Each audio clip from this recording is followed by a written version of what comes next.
Google Maps on Street View. If you want to know the date when this picture has been taken, or any kind of picture, you have it right here at the very right bottom. It says image capture August 2022. So it's right here at the very bottom. It only gives you the month.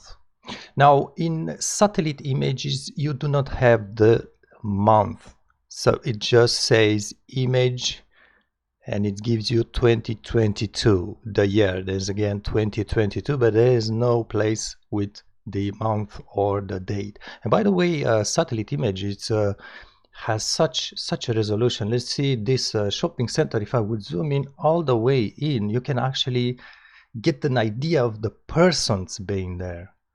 You see this person here in the shopping mall? So it's not a post, it's a person. It's just in front of a parking spot, so definitely a person.